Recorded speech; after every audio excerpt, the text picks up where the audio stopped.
Hey everybody, welcome. We're continuing our reading of Martin Heidegger's Metaphysics. He was a great German philosopher. Pretty wordy, but I'm telling you, if you stick it out and you just deal with his rhetoric, the next time a sophist tries to get you into a riddle, you might be able to get yourself out of it. So, let's begin. We're on page 191, paragraph of his numbered 131. Restriction of being still. It is not at all self-evident that language should be logos gathering. Well, I mean, it's self-evident, but then again, only through only through words maybe could you pertain logos. But not enough research maybe has been done on the deaf and how they would gain acquisition to logos through sign language, so that needs to be tested. But we understand this interpretation of language as logos on the basis of the inception of the historical Dasein. Okay, the inception of the historical Dasein of the Greeks, on the basis of the fundamental direction in which being itself opened itself up to them, and in which they brought being to stand in beings. Alright, so fundamental direction in which being opens itself up and being brought forth to stand in beings. The word, the name, sets the self-opening beings out of the immediate, overwhelming assault back into their being, and preserves them in this openness, the illumination and constancy. Naming does not come afterward, providing a being that is already otherwise manifest, with a designation and a token called a word. A token called a word. I guess you can look at words kind of like that. But to the contrary, from the height of its originary act of violence, has the opening up of being. The word sinks down to become a mere sign, and this sign then thrusts itself in front of beings. Okay, so in the originary act, the violence that opens up being contributes to the word becoming a mere sign. This is quite interesting. Sign. So, a sign for those who know. That's interesting. And this sign then thrusts itself in front of beings. In originary saying, the being of beings is opened up in the structure of its gatheredness. Okay, so the being of beings opening up in a structure, though, and that structure has gatheredness. But notice, it's a structure that is innate to gathering, understanding. Okay. This opening up is gathered in the second sense, according to which the word preserves what is originally gathered, and thus the word steward fusses. Again, remember that was a term he's been bringing up, P-H-U-S-I-S, which holds sway.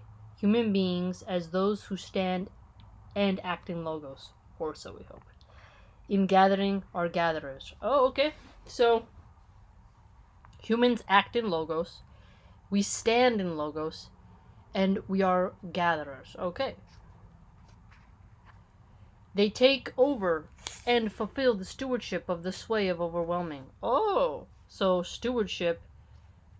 Remember he mentioned Christians earlier, so you could think of that as maybe a shepherd. This sort of allegory we're going into in sort of a way.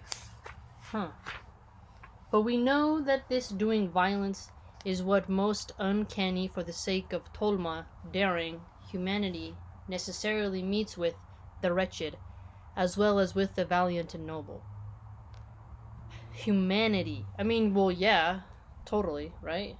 All expressions are going to be encountered by life. When language speaks as gathering that needs to use violence as the taming of the overwhelming. So that's interesting. So language using force to tame the overwhelming. And as preservation, then only then is there necessarily also loss and lack of discipline. Hence, language as happening is always also chatter, instead of the opening up of being. It is covering up. Well, depends on the chatter. Idle chatter covers up truth because it's nonsense, small talk. But let's see what he means. He might clarify. Instead of gathering to structure and fittingness, it is dispersion into unfittingness. So, but again, though, all language or just specific type of language? Logos as language does not come about automatically. Legen is needful, cre to legen. Needful is the gathering, apprehending of the being of being. From where does the urgent need urge? Ooh, being of being. Urgent need urge. Deep question. On 3. Because the essence of language is found in the gathering of gatheredness of beings. Because you have to gather information, gathering things around you, right? Putting a label to it.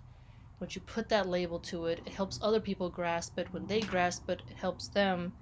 And it can make you come together through communication. Communication is something that makes us group. So, indeed, yeah. Language as everyday discourse comes to its truth only when saying and hearing are related to logos and gather. I knew it, you see? Yeah, he clarified. So, not just all language, but everyday discourse, so small talk, is not the same as logos. Obviously, we know that, but he clarified. In the sense of being, for in being and its structure, what is originally and definitely already a legomnon, as it were, something gathered, said, spoken in advance, and spoken out. Spoken in advance and spoken out. Now we first grasp the full context for that saying of Parmenides, according to which apprehending happens for the sake of being. Apprehending happens for the sake of being. So Parmenides holds that principle then. Here we go. Fragment 8, lines 34 through 36.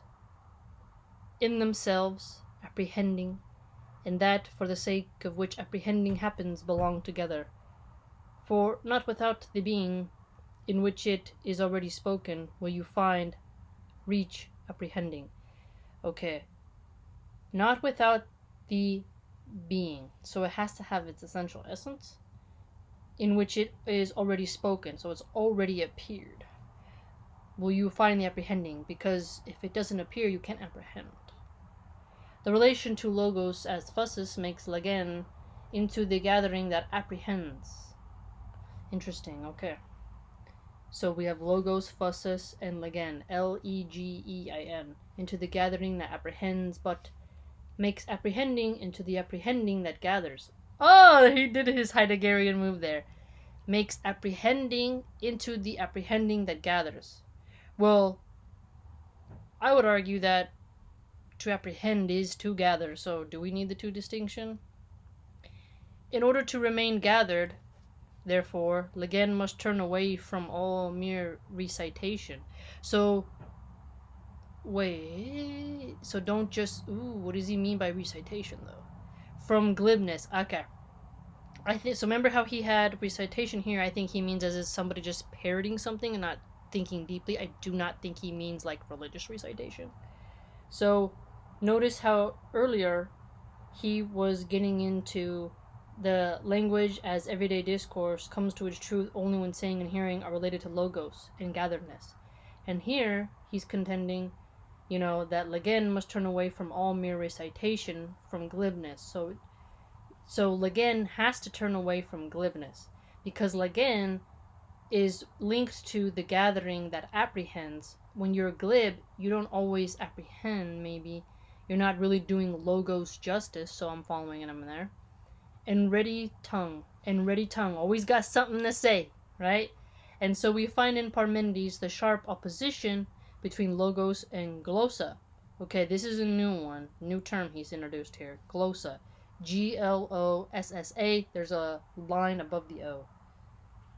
Interesting. And it says here, it appears that glossa means tongue. Maybe, because it's in two brackets, so. On fragment 7, lines 3ff. The passage corresponds to the beginning of fragment 6, where in relation to taking the first, unavoidable way to being, It is said that it is needful to gather oneself to the being of the being. So, the first thing you gotta do, you need to gather yourself to the being of being.